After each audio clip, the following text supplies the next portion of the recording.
There are two series that I got hooked on during the excuse me, that's not COVID.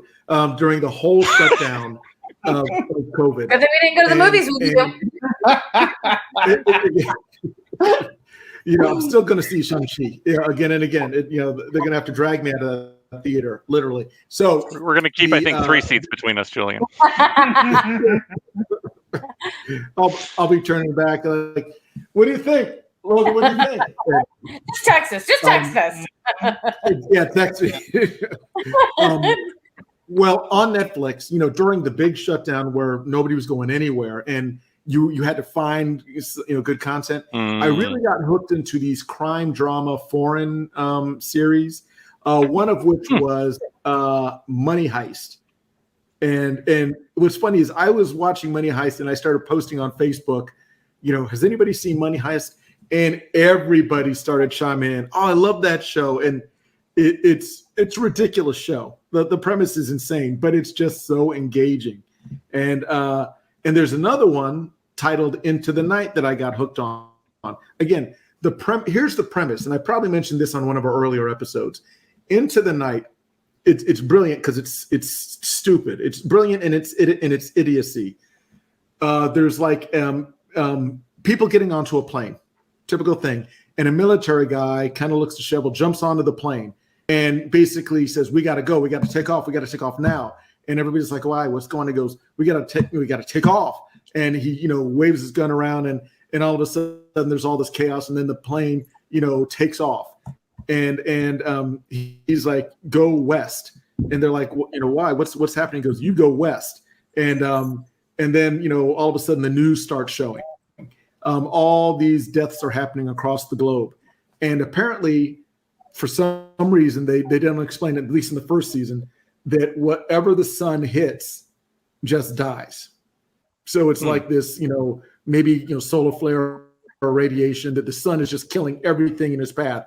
So they're on a plane, and where do they fly? The Happening. Into the night. So it's The Happening, but with a twist. Well, yes. yes, it's The Happening, but not The Happening. Yes, it's not a Shyamalan twist.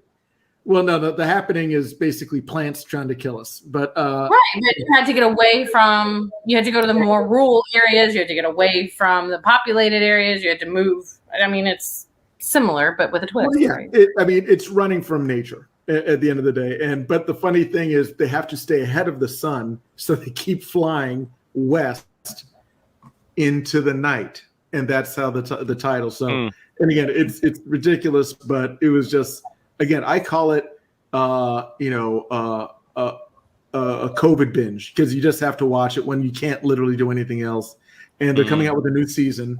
So season 2 is on Netflix. COVID worked in their favor.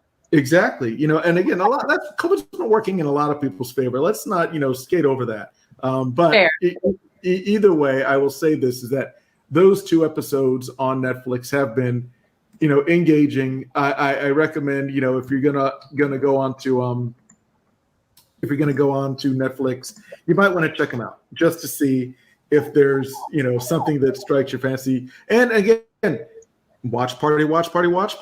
So why not? Downton Abbey, Hamilton, Red Table Talk. Yes. Then Into the Night.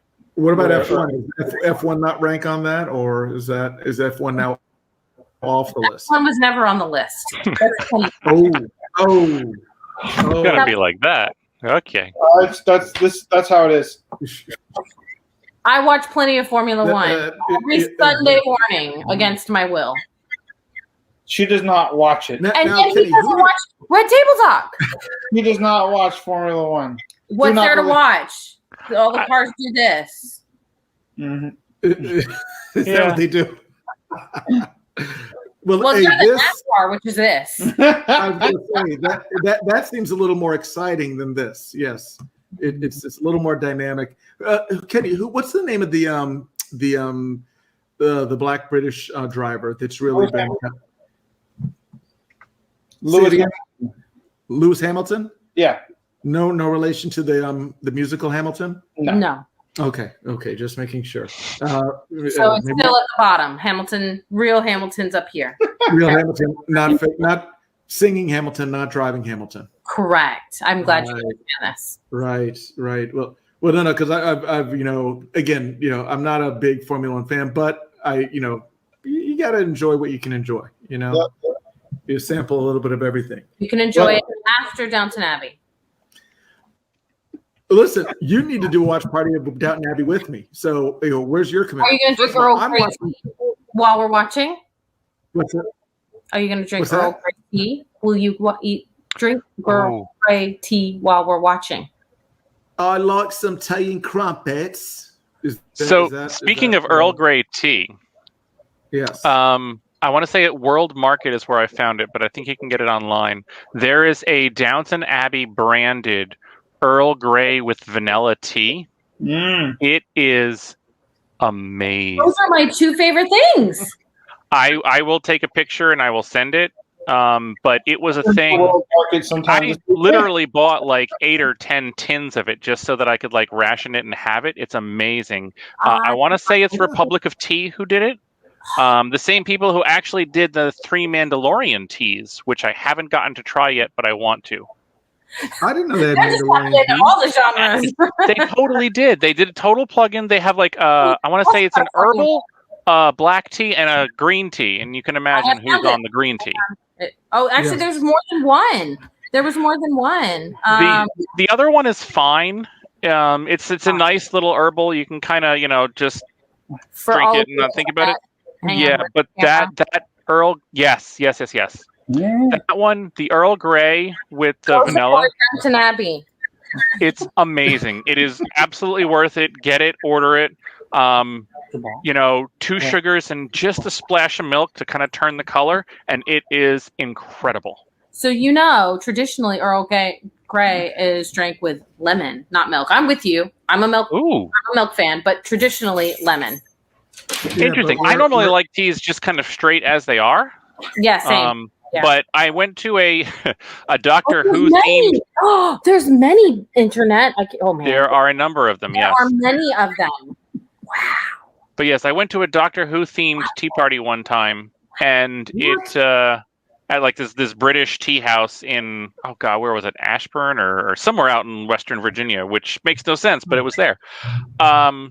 And they had that, and that was the way they kind of prepared it, and it was just amazing that I had to get it and buy it. It was so good. You would like a London Fog. London Fog is essentially that. It's Earl Grey with cream or milk, but not a splash. It's actually a bit more than a splash. Mm-hmm. But that's a London Fog. Awesome. London Fog is 80s apparel. That's all I know it is. A cool 80s jacket. I totally saw like the long jacket in my head first, and then realized no, we're on tea. Yes. I was thinking about the one with the collar and the epaulets and London Fog. I mean, come on, everybody remembers that fashion. You have created a monster. You've just combined like 2 of my favorite things: tea and Downton Abbey. That's a made in heaven. It's worth it. They're great. Well, I will tell you this, and then when season 2 Picard comes out. We can all try some of Patrick Stewart's go-to tea, which is Yorkshire Gold. I'll try it. I warn you, though, you literally only need to steep it for about 7 seconds. This thing will put hair on your chest. Oh, my God. This is the strongest tea I've ever tasted in my life. And there's interviews of Patrick Stewart just dropping it in and drinking this stuff like it's nothing. And it's just like, oh, that's how you do it. Got it. Well, I think that would be a perfect opportunity to have a watch tea party. Party of watching us drink tea? Yes. I'm drinking coffee anyway. Might as well just switch it up for some really ridiculously strong tea.